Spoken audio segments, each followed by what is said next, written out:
Verdade, imparcialidade.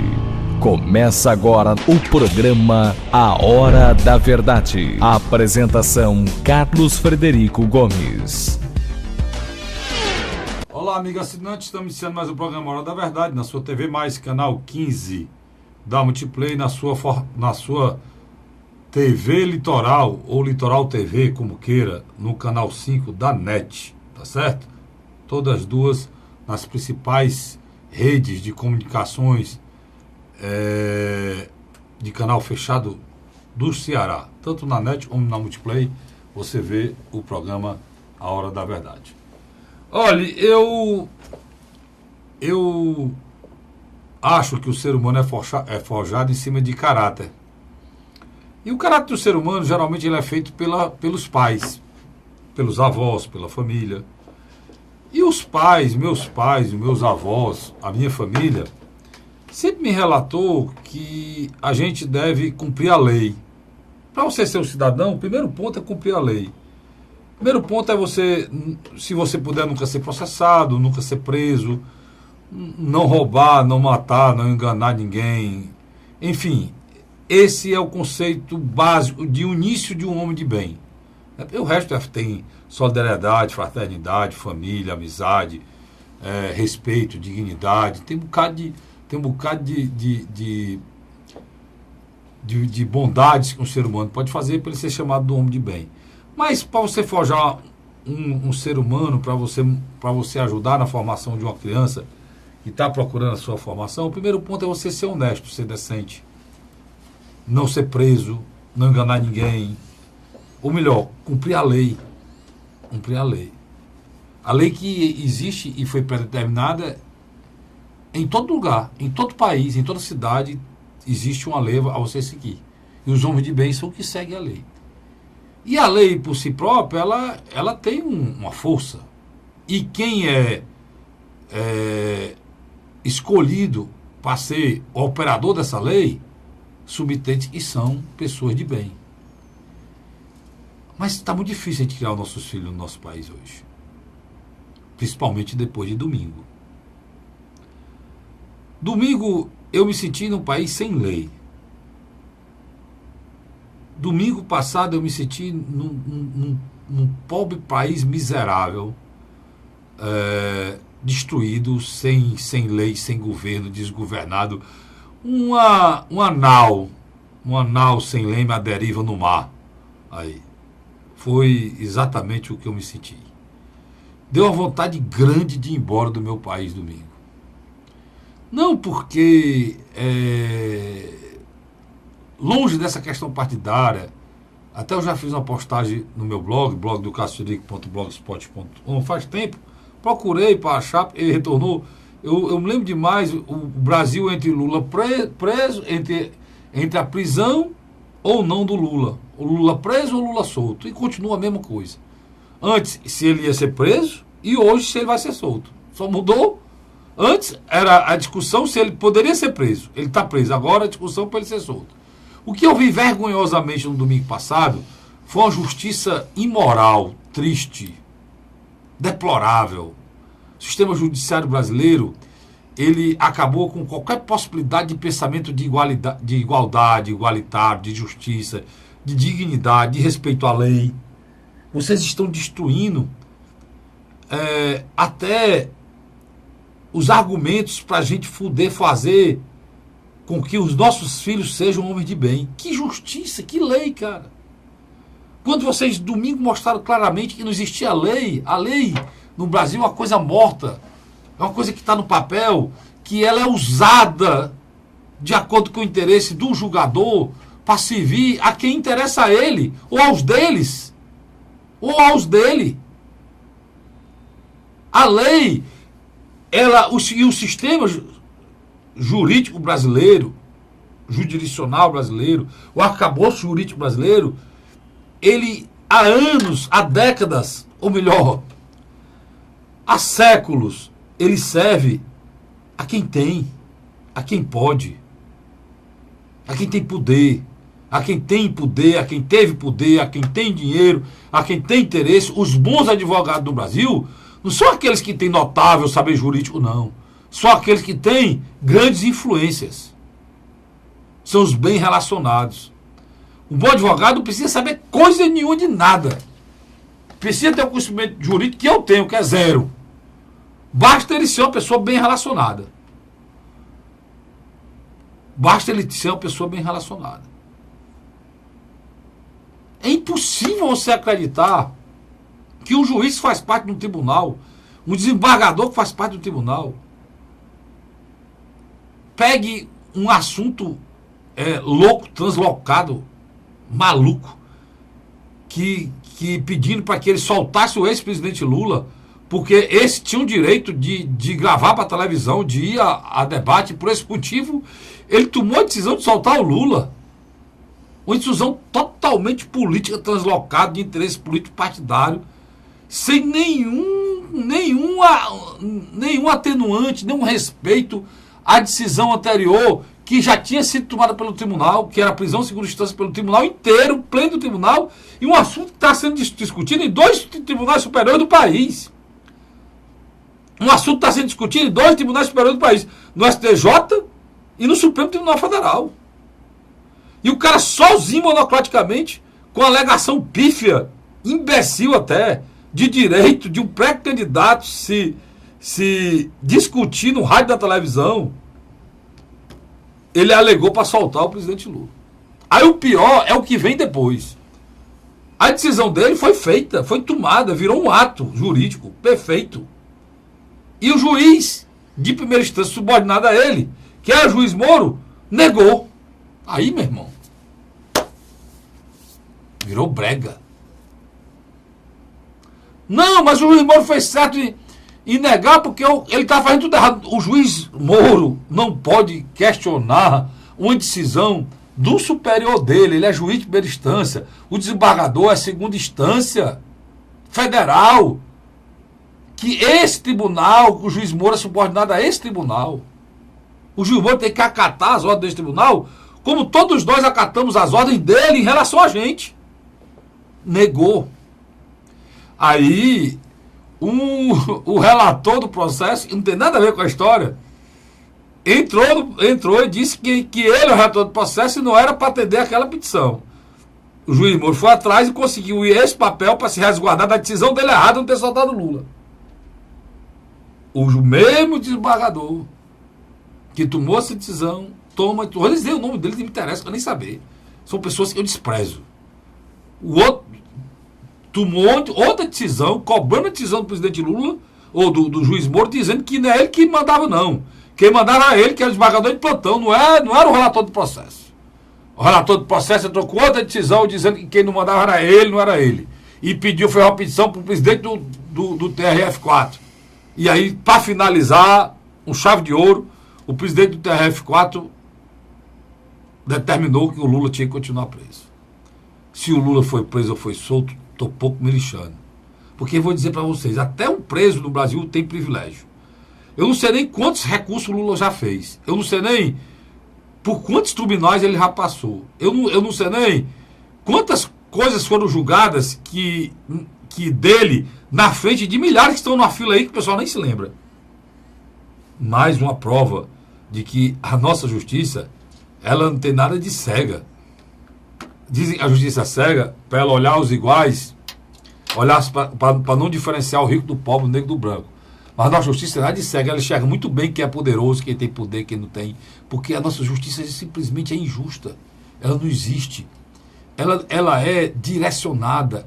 Ela só falta fazer a lei e botar foto de quem ela está beneficiando. Aqui no nosso país, é o país que o juiz, ele tem liberdade total, ele é um semideus que decide o que ele quiser. Ele não se atém a nada do que está escrito, prescrito, colocado no arcabouço jurídico brasileiro, não. Ele despreza isso. Eu não sei que modelo nós seguimos. Se é o romano, se é o saxão, não sei. Eu sei que não existe isso em canto nenhum do mundo. E sei também que eu tenho certeza absoluta hoje que não tem coisa nenhuma sendo passada a limpo. Que esse país é um grande imbróglio, que o que vale é interesse, poder e força, que vale é grana, que até os que são presos por interesses escusos. Os que são soltos por interesses escusos. E eu vou dizer uma coisa muito triste. É muito difícil você cobrar de um filho seu que seja honesto, seja sério, porque ninguém dá exemplo de nada. O executivo e o legislativo presta não. Mas porque o judiciário é conivente pior do que eles. Isso é um fato. E domingo passado, nessa molecagem, no dia de domingo, né, eles conseguiram se sobrepor a uma tristeza da perda da Copa do Mundo. Eles conseguiram. Depois daquela molecagem de domingo, você passa a crer que, infelizmente, você vive num país que lhe destrói como cidadão e lhe renega uma pessoa desprezível. É como eu me sinto como cidadão brasileiro. Desprezível. Porque são criaturas que ganham os maiores salários do mundo. O judiciário brasileiro é o mais bem pago do mundo. E provavelmente é o mais irresponsável, o mais sujo, o mais desonesto, o mais injusto também do mundo. Né? E domingo foi muito bom para a gente ver as vísceras desse povo, e muitas vezes é meio empavonado, muito cheio de autoridade, usa muito aquelas frases, respeite a autoridade, né?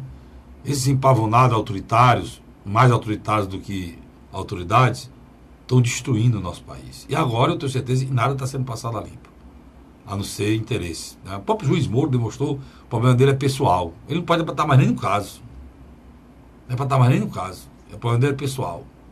Se ele estava errado, ele não se metesse, deixasse os outros decidirem lá em cima. Ele não podia passar por cima da lei mais uma vez em relação ao que é certo e o que é errado, não. Quando a gente cobra o que é certo, a gente tem que não incorrer no erro. Né? Mas se você castiga os outros por errar e erra na primeira oportunidade, isso não está justiça. Né? Mas é assim que está acontecendo. O seu juiz Bretas, que prende os ladrões lá do Rio, Magote Vagabundo, o governador de lá é a canalha dele, mas ao mesmo tempo briga por auxílio moradia sem direito, ele e a mulher morando numa casa própria, num apartamento próprio. O dele e da mulher, que a mulher também é juiz. É o juiz Moro que, por uma questão pessoal de vaidade, narcisismo, de egoísmo, na idade, de egocentrismo dele, acha que se soltar, não sei o quê, e aí vai e passa por cima, segura o processo, não solta, isso não justifica. Eu acho uma molecagem o que esses deputados do PT, advogados, fizeram, e usando esse argumento imbecil de que o cara é pré-candidato para soltar ele. Concordo plenamente, está tudo errado. Esse juiz não pode dizer nem que ele é partidário, esse juiz partidário, esse desembargador partidário tomou essa decisão para atender os amigos, não. Aquilo ali é uma coisa terrível. Tudo isso está certo, mas ele não podia ter feito o que ele fez. Ele devia ter respeitado a justiça que ele disse que tem que fazer. Isso é ética. Não tem em ninguém nesse país, coisa nenhuma. O pior de tudo isso é que você assiste tudo isso sem esperança. Não tem esperança de que nada disso seja resolvido. Eu acho que foi um domingo negro para as instituições brasileiras. Planejado e negro. Planejado. Os 3 deputados do PT tiraram foto em frente ao fórum. Literalmente, quando se deu a ordem foi dada antes das 10 da manhã. É uma casca de banana. Isso provavelmente, Carlos Frederico, o que aconteceu? Chegou ao delegado de plantão lá, na carceragem de Lula. Teoricamente, o cara era para ter sido solto. Teoricamente. A reação, tanto do Moro como dos membros do TRF4, só foi durante a tarde. Tinha dado tempo. Tinha dado, sim. Numa época dessa hoje de internet, literalmente... mas tem que chegar a ordem judicial. Eu sei, com certeza. Não, eles disseram que não havia chegado. Tanto que eles disseram que não soltaram o Lula. Mas provavelmente chegou sim. Eu acho que eles não iam fazer todo esse trabalho se não tivesse planejado desde o princípio, não. O Rogério Fravetto, na minha opinião, meu amigo, é um cara que usou a toga literalmente para fazer política. Usou a toga vermelha, né? Partidária. Só faltou botar o PT na toga dele, né? O Moro, o juiz Moro, está viajando. Está de férias. A Carolina Moura Lemos... Dizem que ele estava em Lisboa. Não sei se é verdade. Ele estava em Portugal. Se ele estava em Lisboa, comendo bacalhau, tomando vinho, e de lá para cá, de férias, quer dizer, quem está de férias está fora, pô. Ele não está de plantão. E ele abriu o sistema. Ele abriu o sistema judiciário, que ele tem uma senha. Pois é. Lá em Portugal. Lá em Portugal. Aí você está vendo as ilegalidades se sucedendo. Por isso que eu posso acreditar em quê no país desse? Você pode acreditar em quê no país desse? Essas pessoas se sentem semideuses, cara. Semideuses. Não respeitam nada, não. A grande verdade, Carlos Frederico, me interrompendo, que se fazer com Lula? Por que se fazer com Lula? Porque, na realidade, indiscutivelmente, ele fosse candidato à eleição, ele estaria no segundo turno. Sim. Isso aí. E segundo turno ganha a eleição? Não. Lá na Copa do Mundo agora vai tá Croácia e França, né? Duas seleções que não eram prováveis. Tudo bem, mas uma vai perder, outra vai ganhar. Sem dúvida. Aqui perder, volta para casa como derrotado. Aqui ganhou, vira campeão. Mesma coisa no segundo turno. Né? Então, eu vendi, você é minha testemunha disso, o Vicente também, cara. Eu tenho dito aqui que o melhor para o Brasil é que o Lula fosse candidato e o povo brasileiro dissesse para ele: Lula, você fez isso aqui pela gente, mas pelo que você fez com o nosso país, você não pode mais ser presidente. Dissesse isso como no voto. E depois a justiça brasileira prendesse ele. Prendesse depois. Para que ele fosse candidato, para que mostrasse a democracia brasileira, o povo brasileiro é um povo politizado e sabe que o que o Lula fez, o aparelhamento do Estado, o esquema montado no governo dele, no governo Dilma, não daria mais o direito dele de ser candidato. Não porque a justiça impediu, não porque o povo não aceita, porque ele traiu a confiança popular. Concordo com você. Ele traiu as pessoas que votaram nele, como eu. Ele fechou o governo dele de milionários. Ele fechou um esquema com empreiteiros. Ele abraçou tudo que ele condenou para ser eleito. Aí, não, fica nesse negócio que o Brasil hoje vive nessa história de Lula preso, Lula solto, né, Luiz? E o pior dessa história toda, sabe, é que eles estão querendo se fazer de vítima e dizer que toda a prisão do Lula é porque ele, se for candidato, vai ganhar a eleição. E tem gente que acredita nisso. Aquela história do Joseph Goebbels. Digo uma mentira 1000 vezes. E ela vira verdade, que era o ministro da defesa lá da propaganda lá do governo nazista. Mas ele inventou isso e aconteceu tudo isso, mas depois disso, ele morreu, se matou ele, a família dele, o Hitler se matou, terminou a mentira. Voltando contra ele, morreu tudo. Quer dizer, essa história de mentira não é bom não, porque no final... Ele aparece. No final, a verdade aparece e os caras... Então vocês que gostam muito da história de mentira, vão parar.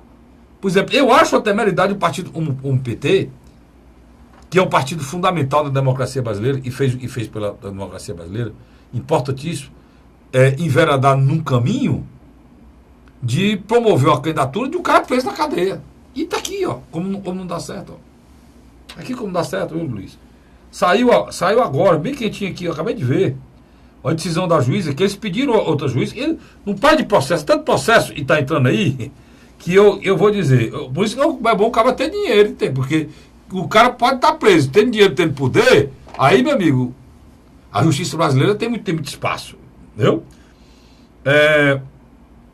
Juíza diz que Lula está inelegível e nega pedido de emissoras para sabatinar o ex-presidente.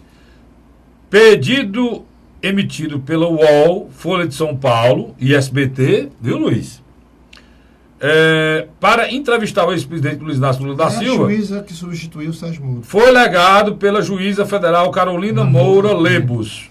A magistrada alegou que o petista não possui validade jurídica e que a sabatina não teria propósito, uma vez que Lula está inelegível, já que foi condenado em segunda instância.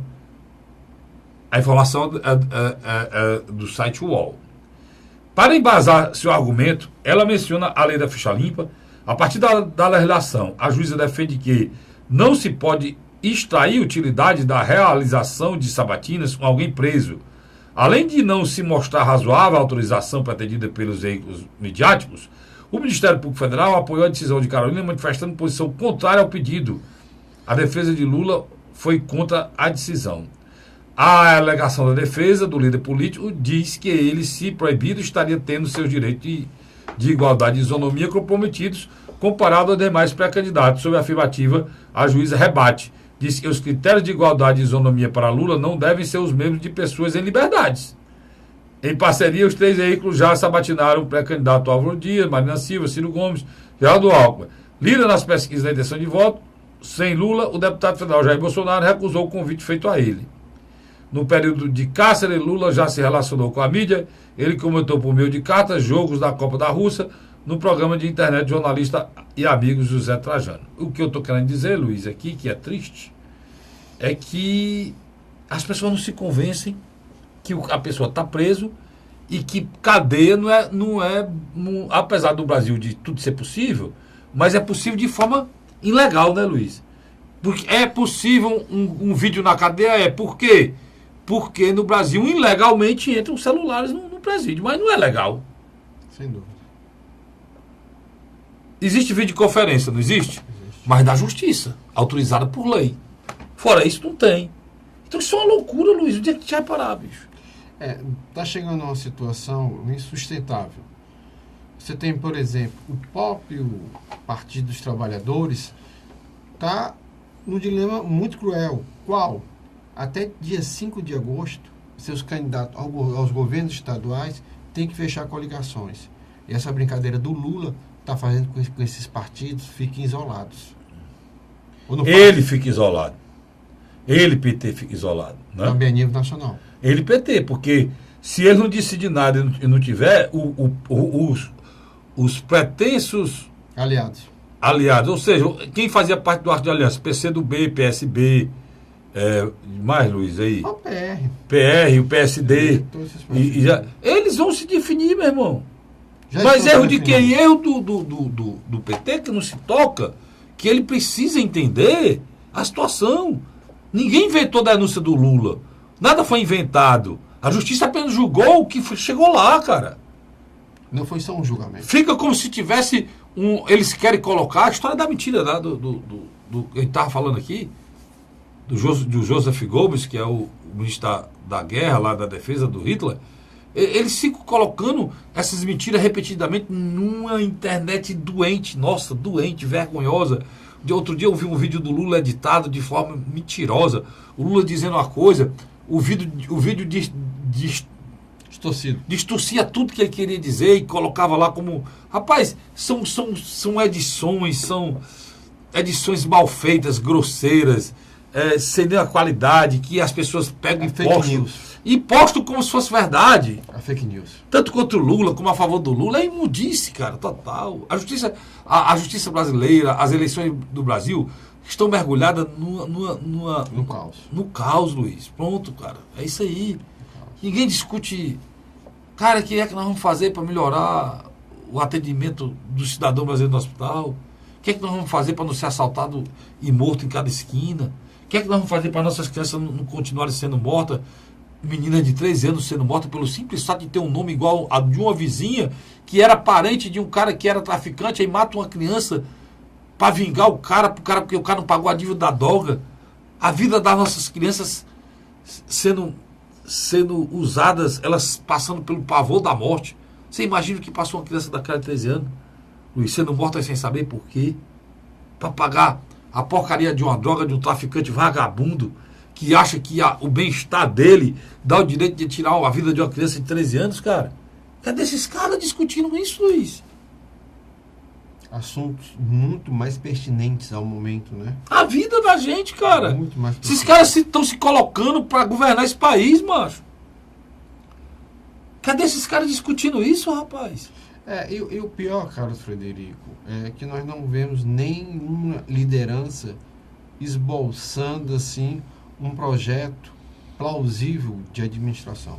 Mas como se só discute Lula solto, Lula preso, Lula solto, Lula preso, Gleisi Hoffmann, não sei o que. A Gleisi Hoffmann passou o tempo todo esculhambando a justiça deu até botei no meu blog aí, né, Luiz? Ela deu um ganho de causa, ela mergulhou, não falou mais nada, agora apareceu toda santinha, não, vamos levar a candidatura dele até o final, mas não esculhambou ninguém, por quê? Porque agora a justiça atendeu ela, agora a justiça é boa. Agora é boa, né? Agora a justiça presta, tá aí. Perguntei, cadê a Gleice, né? Tá aí até... Cadê a Gleice? João Pedro Stadler relatou à jornalista, após visitar o ex-presidente Lula, que estaria indignado e revoltado com a justiça brasileira e teria afirmado que o poder judiciário brasileiro não merece mais o respeito de ninguém. É o que o Lula disse. Mas quem disse que ele tinha dito foi o Pedro Stadler, não foi? Stadler. Após essa declaração de ataque ao judiciário, recordei imediatamente a senadora Gleice Hoffmann, presidente do PT, porta-voz de Lula e crítica voraz da justiça brasileira. Aonde anda Gleice Hoffmann? Ela desapareceu, calou-se. Coincidentemente, logo depois que a justiça brasileira a inocentou. E parece que o Lula, a partir de agora, terá que falar mal da justiça sozinho. E é o que ele está fazendo. Está fazendo. Agora, o que você colocou, e é bem claro aí, foi a casca de banana, né? Para que ele desmoralizasse o judiciário. E nesse intento eles conseguiram. Segunda turma, né? Segunda turma. Que é o grande culpado de tudo isso, é o Supremo Tribunal Federal. É o grande culpado de tudo isso que está acontecendo. Eu tenho que ir para um rápido intervalo, mas volto já com o segundo bloco do programa A Hora da Verdade. Não sai daí, não. A gente volta já. A Hora da Verdade.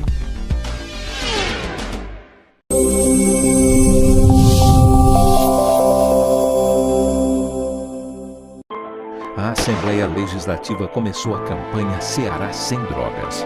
A discussão vai ser levada para todo o estado, prevenindo a população e buscando soluções para resolver o problema. Participe da campanha. Juntos ficamos mais fortes para combater essa verdadeira tragédia que destrói famílias, futuro e muitas vezes a própria vida. Ceará Sem Drogas, uma luta de todos nós. Assembleia Legislativa do Estado do Ceará. José de Arimanteia, Uruoca. Acordo 8 horas, 9 horas, aí carrego o carro e vou lá pegar água. Aí sai distribuindo os comércios. Estrada dessa, pagou de você andar. Você não gasta pneu, tem economia no bolso e anda rápido. Sertanejo pega uma estrada boa, fica feliz, fica contente. Assim como o trecho que liga Uruoca a Martinópole, o governo do Ceará está fazendo mais de 1.000 quilômetros de estradas mais importantes da vida de muita gente. Governo do Ceará.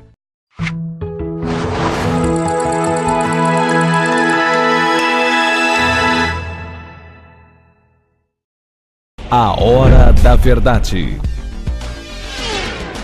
Estamos de volta agora com o segundo bloco do nosso programa, né, Luiz? A Hora da Verdade, na sua TV, mais canal 15 da Multiplay, na sua Litoral TV, canal 5 da NET. Luiz, o pior, cara, que a gente estava falando disso no bloco, vamos continuar com esse assunto, é que esse assunto da segunda instância, que só se discute por causa do Lula, mas tem milhares de pessoas presas. Tem outros também, né? Já tem vários processos lá no STJ, inclusive, né, cara? No STJ, no Superior Tribunal de Justiça e lá no Supremo Tribunal Federal, ninguém pauta, ninguém julga isso para terminar essa molecagem, né, Márcio? E o pior é que nós já estamos também avançando num processo de afunilamento das alianças a nível nacional, dos presidenciáveis, e nos estados também a nível de governadores. E o que está acontecendo? É como você deixou bem claro no primeiro bloco.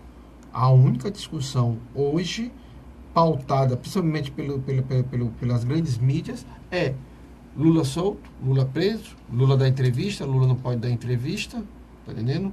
O próprio judiciário, em sua grande maioria, se unificou e barram tudo que é possível do ex-presidente Lula. Porque eu acho, Carlos Frederico, que o Lula, na minha avaliação, se ele permitiu essa iniciativa de tentar soltá-lo, eu acho que ele não sabia dos pormenores, porque eu acredito que só dificultou a vida dele e ressurgiu de novo um antilulismo muito feroz, tanto na sociedade como nas redes sociais. Pode ter sido um gol contra e um belíssimo gol contra, viu? Mas também, Luiz, eles conseguiram uma coisa que a gente já tinha falado aqui, que realmente aconteceu. A prisão do Lula foi esquecida, né? Estava esquecida, né, Luiz? Então, ele voltou para a cena. Com esse negócio, porque estava totalmente esquecido. Eu tenho uma tese, eu acho que, de alguma maneira, a polarização Jair Messias Bolsonaro e Ciro Gomes depois da pesquisa Datapoder 360, que eu acho que é coerente, a partir do momento que ele não faz nenhum cenário com Lula e apresenta todos os cenários sem o Lula, ele está sendo muito legítimo nesse aspecto. Eu não gosto de falar de enquete não, mas tem uma enquete aí do Astor Ravil, sendo feita a nível nacional, e ela só faz, a enquete ela só aceita se for voto no próprio ID da pessoa, que eu não divulgo aqui enquete para impedir os robôs. Não aceita robô, tudo isso, é uma enquete bem feita, muito bem feita, eu digo tecnologicamente muito bem formatada, bem elaborada a nível nacional. Essa enquete, inclusive, ela dá o resultado região por região, né, Luiz? Exatamente. Essa enquete, ela ratifica o que diz a pesquisa do Datapoder. Para explicar ao telespectador, porque o que acontece? Hoje tem muitas empresas que ela compram sites ou espaços lá na Rússia ou no Oriente Médio. E eles montam uma sala como essa aqui, com 2 ou 3 computadores, e criam vários perfis falsos. Tanto no Facebook, como no Instagram, como no Twitter. É chamado robôs. Então, eles podem servir para alavancar uma candidatura ou simplesmente para atacar uma candidatura. Então, o que acontece na minha avaliação? Já foi comprovado que o cara que tem mais força nas redes sociais é Jair Messias Bolsonaro. Tem muito robô, né, Luiz? Não, nem tanto. Já fizeram a pesquisa. Mas fizeram a afirmação aí que tem muito robô também. Mas ele chega a ter robôs trabalhando a favor dele na base de 30% só. Você, por exemplo, tem uma candidatura como do senador pelo estado do Paraná, ele já tem 80% de robôs trabalhando para ele. Isso aqui são pesquisas que estão sendo feitas. Então, o que acontece, Álvaro Dias? O que acontece na minha avaliação? A legislação eleitoral brasileira, ela tem que ficar atenta. Tem que ficar atenta. A nossa eleição, Carlos Frederico, ela não pode se tornar uma semelhança com o que os russos literalmente fizeram com que a candidata democrata Hillary Clinton perdesse a eleição para Donald Trump. Ela não perdeu no voto, mas perdeu nos colégios eleitorais, que tem os delegados. Mas nós não temos isso aqui, né, Luiz? Mas eu estou dizendo para você que, a partir do momento que você começar a criar notícias falsas e começar a bombardear, poxa, agora, impressionante, por exemplo, eu e você temos um grupo no WhatsApp, eu e você temos um grupo, compartilhando, eu e você um grupo. Tem gente tem um grupo, você entender, tem um grupo no WhatsApp, blog do Luiz Cláudio Barbosa, e tem o blog, que não é meu nome, né, mas que é desse programa, e do programa meu de rádio, o blog Hora da Verdade, que o Luiz faz parte comigo também. Esse blog tem muita coisa interessante, muita coisa boa, tem muita coisa partidária de amigos, mas infelizmente as pessoas pegam coisas e reproduzem e botam fake news. Tem uma fake news aí que tá aí na rua, né, cara? Que é impressionante essa daí, que é falando que a seleção brasileira foi vendida, mano. E gente boa compartilhando. E tem gente que eu não acredito. Teve gente que parente meu compartilhando aquilo como verdade, pelo amor de Deus, pessoal. Ninguém combina com o time de futebol, com o reserve, para vender uma partida de futebol, não. E quem assistiu a partida de futebol sabe que aquilo... Como foi combinar aquele chute último do Neymar, que o goleiro pegou com a ponta dos dedos, aquilo tudo foi filmado e combinado, foi ensaiado. Quer dizer, pelo amor de Deus, cara, isso aí é de uma... E o pior, Luiz, que se acredita, cara. Se acredita. É vendido como verdade pura. Verdade pura. Tem um bicho aí que tem uma voz assim, que ele fala do espírito, agora tá falando de tudo, aquela voz mecânica, né? Que fica... É o mesmo que faz essa narração do futebol. Bom, quer dizer, então o que você nota nesse aspecto? Você nota que as pessoas estão mais preocupadas em degrinir a imagem do outro do que fazer um debate sério. Pois é, a discussão de que, Luiz, você mesmo puxou essa discussão aqui comigo várias vezes. E vamos discutir isso aqui hoje, que é importante discutir isso. Vamos fazer essa autocrítica e esse serviço à nossa democracia, cara. Já que a justiça não presta, já que os políticos não prestam, já que ninguém presta, vamos fazer autocrítica da politização do nosso povo. Porque vocês acharem, você que está aí do outro lado, eu que estou aqui com o Luiz, nós dois, o Vicente está ali olhando o zoião, você achar, nós todos aqui, né? Eu, Luiz e mais umas 400 mil pessoas, a gente acreditar que politização é isso aqui, e você recebe no seu celular essas molecagens. Politização são essas notícias editadas. Você bota a entrevista de um político movido o Ciro, aí para a entrevista, aí mostra ele esculhambando a pessoa, aí fala outra coisa, aí mostra ele falando outra coisa, outra coisa, bota o Alckmin, aí mostra o seu quê, não sei o quê. Quer dizer, tudo material mal feito, mal editado, vergonhoso, imoral, baixaria. Coisa de gente baixa mesmo, de pessoas sem escrúpulo, né, Luiz?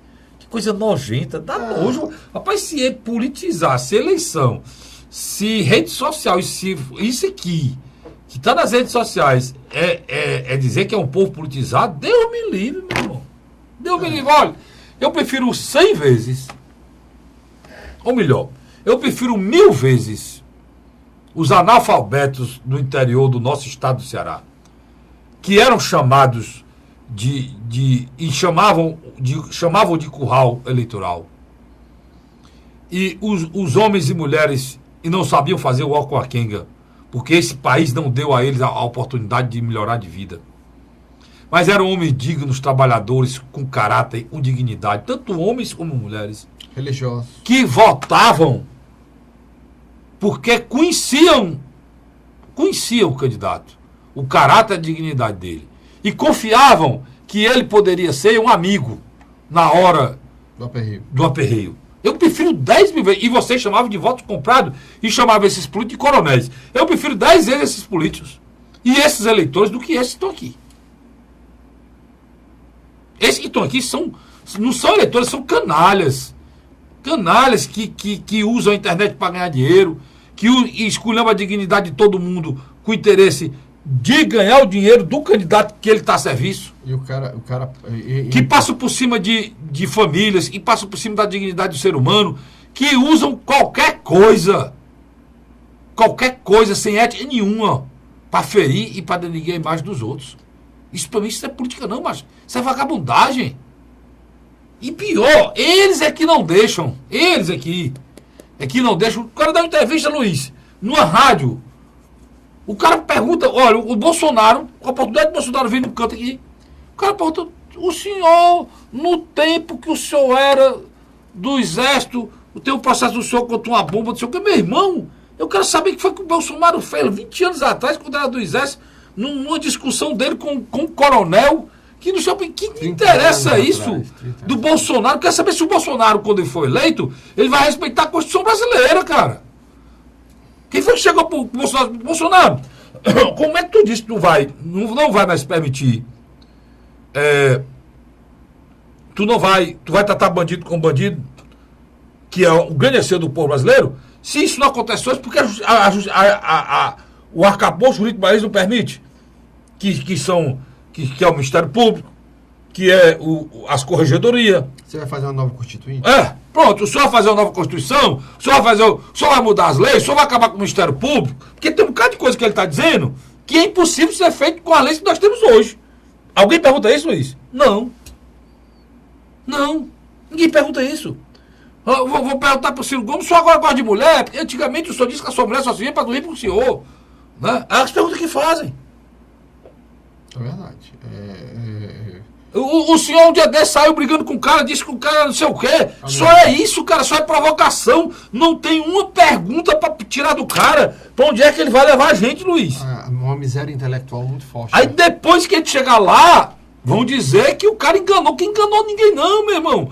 Vocês é que não são utilizados ao ponto de procurar levar pro cidadão o que interessa a ele. E eu não digo você, eu tô metido no meio. Porque eu faço parte da imprensa. Né? Eu tive a oportunidade de entrevistar o Bolsonaro, um dia que foi no Grupo Cidade de Comunicação, ele entrou lá na Jovem Pan News, E quando ele foi sair, eu já tinha ido embora, esperei um pedaço, tinha ido embora. Mas a pergunta que eu queria fazer para ele, eu fico muito feliz que o senhor, e o que eu queria fazer, eu fico muito feliz, dizer logo para começar com provocação, que o senhor resolva defender os homens de bem, as mulheres de bem que trabalham nesse país, diante da proteção clara que tem, excessiva que tem, ao bandido em detrimento do cidadão. Mas me diga uma coisa, como é que o senhor vai fazer isso? Aí eu dizia, se isso aqui não pode, isso aqui não pode, isso aqui não pode, isso aqui não pode, isso aqui não pode. Porque a legislação não permite, né, Luiz? Há limites. O senhor disse que menor tem que ser preso, pois o senhor vai mudar o ECA? O senhor já tem uma proposta pronta para mudar o ECA? Como é que o senhor vai mudar? O senhor tem quantos deputados hoje com o senhor? O que é que o senhor pretende fazer nos 6 primeiros meses do seu governo? Em relação à saúde, em relação à educação, em relação à segurança pública? Não, ninguém discute nada, Luiz. Ninguém discute nada, cara. Sabe quantos dias falta para você eleger o seu presidente da República? Você sabe? Menos de 100 dias. Menos de 100 dias, cara. O cara que vai decidir... Olha, nós estamos em julho, agosto, são agora as convenções. Dia 5. O último dia. Depois, passa 20 dias, né, Luiz? Aí começa o programa eleitoral gratuito. Aí tem o mês de agosto. Começa final de agosto, o eleitoral gratuito. Aí vai agosto e setembro. Se aparecer um cara aí que ganha o primeiro turno, nos governos, termina a eleição no governo. 45 dias. 45 dias. O que é que foi discutido, meu irmão? Não dá tempo. Num país aos frangalhos. Sabe o que fizeram agora essa semana, Luiz? Que o Congresso votou essa semana agora? Votou para liberar, para dar isenção, sabe quem? A refrigerante. O lobby dos refrigerantes se unificaram. É o mesmo Congresso. É o mesmo Congresso. É o mesmo Congresso. Que aperta o imposto para o cidadão na gasolina, nas coisas. É o mesmo Congresso que está lá representando empresário. Refrigerante. Eu estou falando de quê? Estou falando de refrigerante, Coca-Cola, ser bem exato. Pepsi-Cola. Né? Pepsi-Cola, Coca-Cola. As grandes. Aí eu vou atrás da justificativa. Vou atrás aqui da justificativa. Cara, deve ser o refrigerante é um produto muito bom, que faz bem à saúde e faz bem ao cidadão, por isso ele deve ser retirado do imposto dele, para que seja produzido para fazer bem ao cidadão. É isso? Daqui a pouco até o refrigerante deveria ser tratado igual cigarro. Porque é um bicho desgraçado que está matando as nossas crianças. Diabéticos. E tudo, né, Luiz? As crianças ficam diabéticas. Mas aí o Congresso Brasileiro ontem, o Senado Federal, meu presidente Eunício Oliveira, votou isso aí ontem. O presidente do Congresso, maior urgência do mundo. Né? Uma discussão que merecia um respeito maior, que é a questão dos novos municípios. Porque o debate está totalmente equivocado. Está totalmente equivocado. Não, o povo do Sul, cara, não quer que nasça. Porque para eles usam aquele argumento tacanha, que é uma Câmara a mais, é um prefeito a mais, se esquece que nós temos distritos aí que estão afadados, se acabando, porque o Estado, o município mãe, não tem como cuidar deles. O Carlos Frederico foi membro em Santa Quitéria. E vizinho a Santa Quitéria tem um município chamado Sobral. Geograficamente, Sobral é muito interessante. É quase que dois municípios separados por um filete de terra, né? Um pequeno filete de terra que liga os dois, né? Quer dizer, o cara que mora num distrito bem distante da sede, às vezes ele vai ter que ir para outro município. Eu estou dando exemplo de Sobral tem vários distritos e já era para ser município. Santa Quitéria é um maior município do estado. Tem que dar sede para distrito, para algum distrito. Você chega a andar 80 quilômetros, totalmente abandonado, perdido lá. Você tem que formar um outro distrito, outro município ali que possa apoiar. E por exemplo, temos Jurema aqui na Calcaia. Jurema tem 200 mil habitantes, macho. Tu sabe que tem município em Minas Gerais de 3 mil habitantes. E a lei estadual de criação do município já não permite que o município seja criado menos de 10 mil. Mas foi retirado o direito dos Você está falando da farra dos municípios nos anos 80. Depois que eles fizeram a farra dele lá... 85, 88. Eles fizeram a farra dele lá, como Minas Gerais tem 800 municípios. O Ceará tem 180. Eles fizeram a farra dele lá, aí agora o Nordeste precisa ser criado, aí eles barram. Como sempre, né? A discriminação. Deixa eu só com o Nordeste pegar um gancho com você rapidamente, antes de ir para o terceiro bloco. A gente tem que explicar ao telespectador que nós já temos distritos aqui no Ceará que já tem infraestrutura que se fosse município, atendiam melhor a população. É justamente isso. Mas o argumento usado é só aquele tacanha. É uma Câmara Municipal a mais, são 9 vereadores a mais para gastar o dinheiro público, é um prefeito a mais. A democracia é cara. E quem quer viver no país democrático tem que entender isso precisa acontecer. Por exemplo, você pega aqui Calcaia... Não, eu não posso dizer que todo vereador que vai ser eleito é ladrão. Eu não posso fazer isso com os vereadores. O Ministério Público do Ceará convocou todos os vereadores no tempo desse aí e eu fui. Rapaz, faça isso não. Porque foi que deu nada. Só se viu para desligar mais, porque convoque de um por um, se tem elementos para convocar. Disseram que ia convocar todos. Quer dizer, botaram todos naquele tempo daquela confusão lá do... Não daquele vereador que tinha lá, foi caçado lá, foi preso? Aonde é? Daquela confusão. Né? Então, eu posso hoje na Câmara Municipal ter homem de bem lá, macho. Lá tem advogados, lá tem funcionário público. Mais de 90%. Tem homem de bem. Lá tem gente sem futuro? Tem. Na Assembleia tem homem de bem. Lá tem gente sem futuro? Tem. Você pode também... E essa ressalva você tem que fazer. Até no Congresso Nacional. Você pode botar na Assembleia Legislativa também 90% de pessoas de bem. Você vai achar homem de bem no Congresso Nacional, que é difícil, mas você vai achar. Quer que eu lhe diga um rapidamente? Paulo Paim. Quer que eu lhe diga outro? Jaba Vasconcelos. Pode vir aqui a bancada do Ceará, um Arielsto Holanda, Mauro Benevides. Um Arielsto Holanda, um Mauro Benevides. São pessoas de bem. Aqui, rapidamente, não tenho medo nem de botar a mão no fogo. O próprio Chico Lopes. Não sei, aí eu já não conheço, eu vou ficar na minha. Mas homens como o Mauro Benevides, como o Arielsto você colocou muito bem, são homens de idade avançada, que não se tem uma coisa contra nenhum deles. Vários mandatos. Então, é preciso, né, Luiz? É preciso respeitar, pesar. Fazer a crítica como a gente faz. Eu estou dizendo no o judiciário tem juízes, homens de brio, perfeito, homens honestos, decentes. Tem procuradores aí que o Brasil tinha que fazer uma estátua homenageando esses procuradores aí, promotores. Sim, mas tem gente ruim também lá que nem presta, meu amigo. A prova maior disso não foi eu nem o Luiz que disse. Escândalo de venda de sentença no Tribunal de Justiça do Estado de Ceará. Vergonhoso aquilo ali. E todo mundo silêncio. E o pior de tudo, não dá em nada. Não dá em nada. No máximo o cara é aposentado. Não dá em nada. O cara roubou, vendeu sentença. Olha, o cara vendeu uma sentença. Você tem o direito de ser guindado a uma condição de ser um juiz da vida alheia. E você ganha um salário espetacular, com uma estrutura de poder tamanha, imensa. É salário de R$40 mil, é carro, é gasolina, é assessor, é escritório, é auxílio moradia, é auxílio educação. Não é nem para falar aqui, se somar isso aí não tem nem quanto é que dá. Termina, o cara vende uma sentença. O cara é desembarcador e os filhos montam escritórios privados. Pronto. Além disso, os filhos tudo viram lobista, viram tudo advogado do escritório, aí faz a sentença, eu resolvo isso aqui, aí paga o advogado, quanto é? 50 mil, eu resolvo. Quem quer resolver? Não, o papai resolve lá. Aí, mano. É assim que funciona esse país. Não, aqui no tribunal é no Tribunal do Pará, é no Tribunal do Rio Grande do Norte, é lá em Brasília, no Supremo Tribunal Federal. Só o que tem, né, Luiz? As baratas que eu digo. As baratas que eu digo. Estamos falando muito, né? Vamos faturar, a gente volta já já. A Hora da Verdade.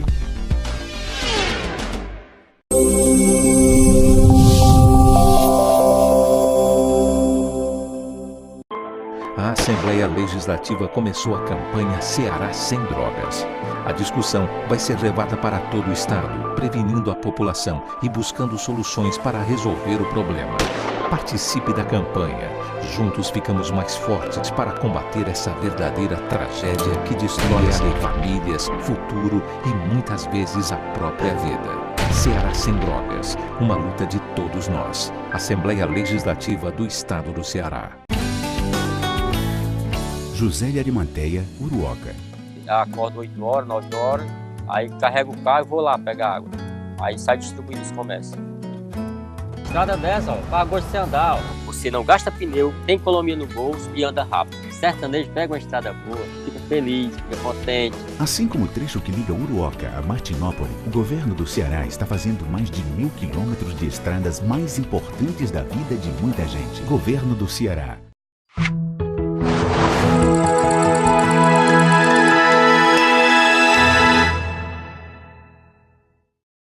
A Hora da Verdade. Estamos de volta com o terceiro e último bloco do programa Hora da Verdade, na sua TV, mais canal 15 da Multiplay, e na sua Litoral TV, canal 5 da NET. Né, Luiz? Alguma novidade aí, Luiz? Não, Carlinhos, eu acredito que, pelo andar da carruagem, o presidenciável Ciro Ferreira Gomes hoje está numa boa situação. Ciro já conta com um provável apoio do Partido Socialista Brasileiro. Esse apoio só não foi fechado na sua íntegra ainda, porque existe um problema em Pernambuco muito grave. O atual governador, Paulo Câmara, não tem os índices de aprovação que tem aqui Camilo Santana. Não tem. Tanto que uma neta de Miguel Arraes, que é vereadora pelo Partido dos Trabalhadores, Marília Arraes, é a segunda colocada em qualquer pesquisa sobre a sucessão estadual de Pernambuco. O que acontece? Para a família de Eduardo Campos, que tem um peso muito forte na direção nacional do PSB, dá um aval de apoio a Ciro Gomes, coloca o projeto local em perigo. Porque logo em seguida vem o senador Monteiro, que está montando uma coligação gigantesca. Quer dizer, ou ele ou a Marília, chegando no segundo turno, haverá um apoio mútuo. E aí o que acontece? Paulo Câmara pode perder a eleição. Já se o PT o apoiar no primeiro turno, há uma chance de ele chegar com uma sobrevida no segundo turno e vencer. Você fala Armando quem? Monteiro. Em Pernambuco. Tem toda essa engenharia lá em Pernambuco. Por outro lado, quando o ex-governador e atual presidente nacional do PSDB e presidenciável, Geraldo Alckmin, se reuniu com democratas, Partido Progressista, PRB e Solidariedade, esperava sair de lá com aceno desses partidos para apoiá-lo, os quatro foram bem claros que dificilmente iriam marchar junto com ele. Dois deles já declararam que tem interesse em apoiar Ciro Gomes, que é o Partido Progressista, e o Solidariedade. O Democrata está tentando fazer uma maneira de unificar o partido como um todo para desembarcar na campanha de Ciro Gomes. Isso é um dado importante, viu, Carlos Frederico? Você nota que Ciro Gomes tanto atrai partido de centro-esquerda e partido de centro-direita. Se torna um candidato competitivo, bem ao centro.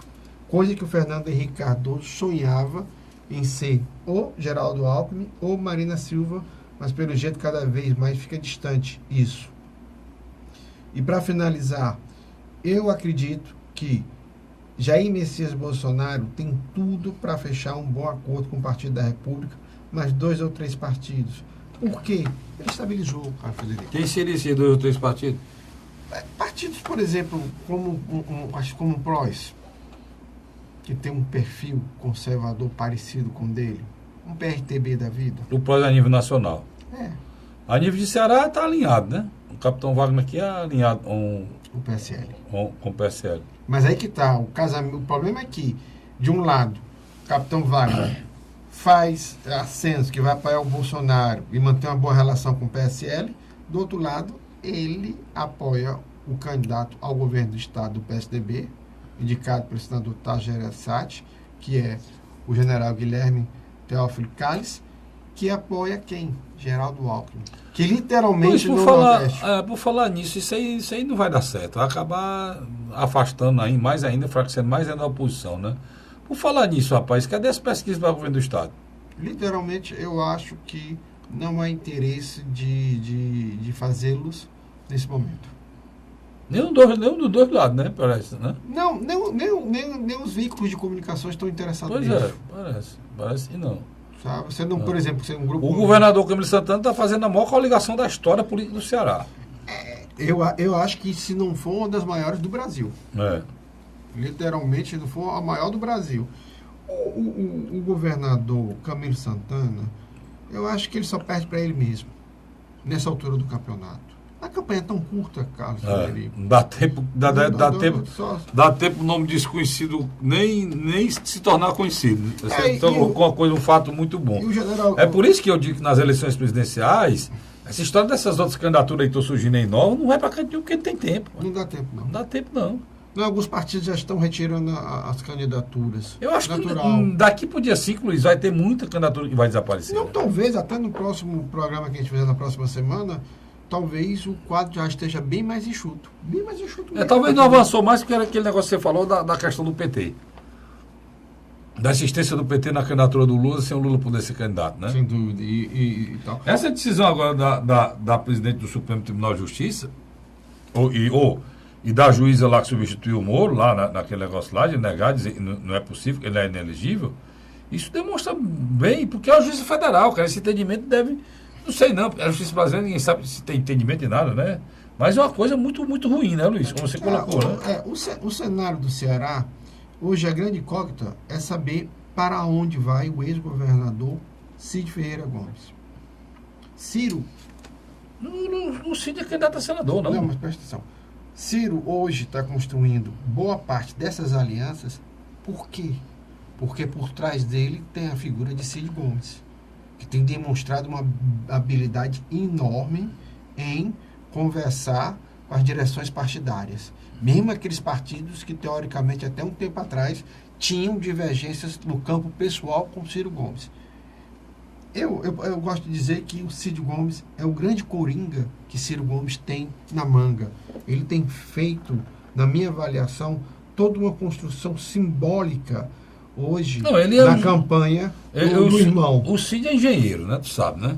Mas é um engenheiro civil, devia entender de construção, não sei o quê, mas na realidade se tornou um grande engenheiro político. Construtor de pontes. A engenharia política que ele fez no Ceará nesse tempo, ele mesmo nem para ser eleito prefeito de Sobral, depois para montar a estrutura dele para ser candidato a governador, um candidato a governador de oposição ao governo do estado na época. Ele ganhou a eleição sendo oposição, ele não foi. O Cid montou a estrutura de oposição para ganhar o governo do estado e ganhou, cara. Não, você tá lembrando fazendo a engenharia política que ele sabe fazer. Neutralizou o Tasso, fez o trabalho dele, o Tasso ficou ali em banho-maria, né? Disse que votava no Lúcio, acabou nem votando, né? Liberou os prefeitos, o Cid soube trazer os prefeitos para perto dele, ganhou a eleição. Aí você tem do outro... Foi reeleito governador com aliança grande. Aí, de uma hora para outra, se falou mais de 2 anos nos pretextos candidatos, ele puxa o candidato do bolso do colete que ninguém espera, que é Camilo Santana, elege Camilo Santana, né? 2 anos antes ele já tinha Roberto Cláudio também, que ninguém esperava, prefeito de Fortaleza, né? Elegeu o presidente da Assembleia Prefeita. Quer dizer, o Cid tem sido uma demonstração de muita competência, né? política, né? Então, ele está nessa definição, porque eu acho que ele... Então, se você está dizendo que ele está ajudando o Ciro... Eu acho que fica muito difícil ele vir para uma candidatura ao Senado, porque... mas há 45 dias também, né, Luiz? Não atrapalha muito, não. E é um cargo a nível majoritário. Né? Outra figura que eu acho que está no mesmo caminho, depois de ter se preparado para ser deputado federal, é Mauro Filho. Por quê? Porque a presença dele a nível de mídia nacional também é muito grande. Se Mauro Filho soubesse que o Ciro poderia realmente ser eleito presidente, eu tivesse a certeza, ele não seria candidato a deputado, não. Ele é candidato a deputado federal por uma questão, né, de não ficar sem mandato e Mas tal. Aí que está a questão. Tanto Cid Gomes como Mauro Benevides, Cid nas articulações políticas e o Mauro Filho tomando a frente das negociações junto ao mercado financeiro e os grandes industriais, tirando as dúvidas. Que isso é importante. Do outro lado, você porque o Ciro pegou pesado naquela história contra o mercado, né? Contra o mercado não, contra os especuladores, né? Tem os especuladores e tem os investidores, né, Luiz? O Ciro bateu de frente com os especuladores. E aí coube ao Maurinho explicar o que é que eles pensam em relação, inclusive, a rolagem da dívida, né? O alongamento do pagamento dessa dívida, que o grande negócio é isso, o alongamento do pagamento dessa dívida, deixando margem para que o povo brasileiro possa ser atendido. Porque o pessoal disse, não tem dinheiro tem. O problema é que a metade desse dinheiro, desse país hoje, é alocado só para pagamento de título da dívida brasileira. Mas aí o que está acontecendo? E onde eu quero chegar? Você nota que a explicação que o Ciro dá tem as digitais de Mauro Filho, na parte econômica, e na parte de discurso mais político para a sociedade, o grande filósofo Mangabeira Ung. Que vem com ele desde a primeira campanha dele. Então, aonde eu quero chegar? Você tem Cid Gomes nas articulações políticas, você tem Mauro Filho a parte econômica, e na parte teórica, ideológica, você tem o Mangabeira Ung. Quer dizer, esse triunvirato. E o mais importante, na minha avaliação, é que mexe um pouco também na política local. Por quê? De uma hora para outra, vamos aqui no campo da hipótese, o Cid não sendo candidato, o Camilo vai ter que fazer um rearranjo rápido de pegar uma candidatura competitiva para botar na chapa dele. Mas tem muita gente já está nessa vaga, né, Luiz? André Figueiredo. Ele já está brigando por isso aí há muito tempo, do PDT, né? Figueiredo. Tem essa questão do Eunício, se ele vai poder se coligar ou não nessa... Tudo que o Eunício quer é se coligar mesmo de forma real para ser um dos dois candidatos do Senado, do governador, né? Essa semana eu me surpreendi, começou uma campanha lançando o nome do vice-prefeito de Fortaleza, ex-deputado federal, que foi o mais votado em 2014, Moroni Bigtorga. O que me chama a atenção nesse aspecto, que eu acho que um nome como o do Moroni, ele tem uma vantagem enorme sobre outros candidatos. Um recall e, querendo ou não, a atuação dele na área de segurança pública, que é um tema que vai ser muito vigente nesse debate de 2018, pode ser salutar para ele. Por quê? Porque você tem que lembrar uma coisa, Carlos Frederico. São 2 votos. O que acontece? Às vezes, o mais votado é a opção do segundo voto. É um excelente nome se pudesse ser colocado junto com o Cid. Aí acabava, se fosse colocar isso aí junto com o Cid... Eu não tinha me atentado. Aí era um passeio. Eu não vou mentir para você, não tinha me atentado sobre isso. Se colocar sobre isso, eu disse está no canto errado, né? Está no canto errado. Então você tem que dizer, é interessante. Então, ele seria uma opção quase que forte do segundo voto. O que a gente acabou de falar aqui. É um nome que tem recall, a eleição não dá tempo para procurar um nome recall, tem algumas coisas que ele não pôde fazer, que ele teria que justificar, mas todo mundo sabe que mora em torno. Interessante isso. Luiz, obrigado, meu irmão. Não tem mais tempo para nada. Eu volto na próxima semana, se Deus quiser. Obrigado você, assinante. Até lá. Muito obrigado pela audiência.